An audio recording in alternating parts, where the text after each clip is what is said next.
অসমৰ যি পৰিস্থিতি বৰ্তমান ধিঙৰ পৰা সেই জুই যেন গোটেই অসমতে এতিয়া জ্বলি উঠিছে উজনি অসমত মিয়া হাতাও উজনি অসমত মিয়া আচলতে যোৱা নিষিদ্ধ সদনত আজি মুখ্যমন্ত্ৰী হিমন্ত বিশ্ব শৰ্মাই কেইবাটাও বিস্ফোৰক মন্তব্য কৰা পৰিলক্ষিত হৈছে আৰু তাৰ পিছতেই বিভিন্ন দল সংগঠনৰ নেতা কৰ্মীৰ মাজত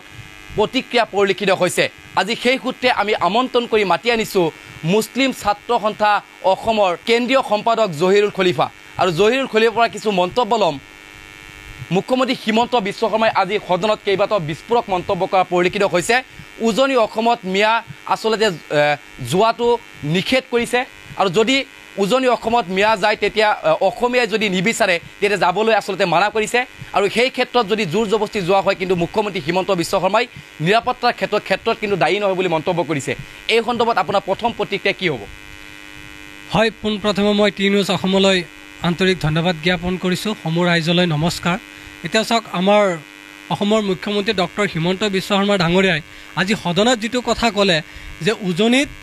উজনিত সংখ্যালঘু সম্প্ৰদায়ৰ মানুহ যাব নোৱাৰিব তথা মুছলিম সম্প্ৰদায়ৰ মানুহ উজনিত যাব নোৱাৰিব এতিয়া আমাৰ প্ৰশ্ন হ'ল যে একেখন অসমত উজনি নামনি মধ্য অসমৰ লগত কোনো কথা নাই আমাৰ প্ৰথম কথা হ'ল অসম আমাৰ সকলোৰে পৰিচয় হ'ল আমি অসমীয়া এতিয়া মিয়া অসমীয়া হেতু কথা নহয় আমাৰ প্ৰথম পৰিচয় হ'ল আমি অসমীয়া আমি অসমত বসবাস কৰোঁ আমি অসমত জন্মগ্ৰহণ কৰিছোঁ আমি জন্মসূত্ৰে ভাৰতীয় নাগৰিক হয় আমি ভাৰতীয় নাগৰিক হয় এইখন ৰাজ্যত জন্মগ্ৰহণ কৰি আজি আমি উজনিলৈ কিয় যাব নোৱাৰিম আজি মুখ্যমন্ত্ৰী ডাঙৰীয়াই কিবা এটা কথা কৈ দিলেই নহয় আজি সাংবিধানিক পদত অধিষ্ঠিত হয় আজি ভাৰতৰ সংবিধানৰ বিৰুদ্ধে মন্তব্য কৰাটো অতি এটা দুৰ্ভাগ্যজনক বুলি ক'ব লাগিব বিশেষকৈ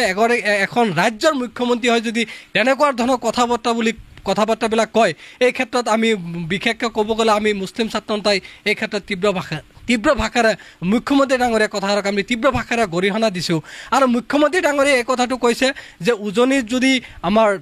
মুছলিম সম্প্ৰদায়ৰ মানুহ যাব বিচাৰে যদি তাৰে অসমীয়াবিলাক যদি নিবিচাৰে তেতিয়াহ'লে উজনিলৈ যাব নোৱাৰিব মই স্পষ্টকৈ কৈ দিব বিচাৰিছোঁ যে অসমত জন্মগ্ৰহণ কৰা যিসকল জন্মসূত্ৰে ভাৰতীয় নাগৰিক অসম নহয় গোটেই ভাৰতৰ যিকোনো জেগাত যাবলৈ সাংবিধানিক অধিকাৰ আছে তাত কোনো বাধা দিব নোৱাৰে আজি নামনি উজনিৰ লগত কোনো কথা নাই আজি অসমত জন্মগ্ৰহণ কৰা প্ৰতিগৰাকী ব্যক্তিয়ে অসমৰ বিভিন্ন জিলাত বিভিন্ন প্ৰান্তত যাবলৈ মৌলিক অধিকাৰ সাংবিধানিক অধিকাৰ আছে সেই অধিকাৰ কোনো খৰ্ব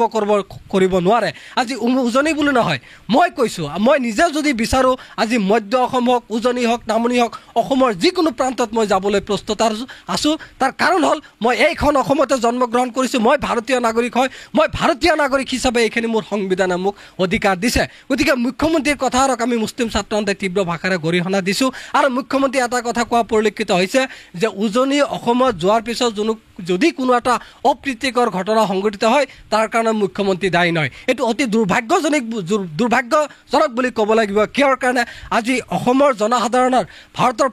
প্ৰতিগৰাকী নাগৰিকক সুৰক্ষা দিয়াৰ দায়িত্ব হ'ল চৰকাৰৰ এগৰাকী মুখ্যমন্ত্ৰীয়ে যদি কয় যে উজনিত যোৱাৰ পিছত যদি কোনো অপ্ৰীতিকৰ ঘটনা সংঘটিত হয় তাৰ কাৰণে মুখ্যমন্ত্ৰী দায়ী নহয় বুলি কৈছে কিন্তু আমি কওঁ সম্পূৰ্ণৰূপে মুখ্যমন্ত্ৰীয়ে দায়ী হৈ থাকিব কিহৰ কাৰণ যিহেতু অসমৰ গৃহ বিভাগ কাৰ দায়িত্বত আছে মুখ্যমন্ত্ৰীৰ দায়িত্ব আছে আৰু অসমৰ প্ৰতিগৰাকী জনসাধাৰণক নিৰাপত্তা দিয়াটো চৰকাৰৰ এইটো এটা প্ৰথম দায়িত্ব হ'ল অসমৰ প্ৰতিগৰাকী জনসাধাৰণক নিৰাপত্তা দিয়া যদি অসমত এই উজনিত যোৱাৰ পিছত যদি কোনো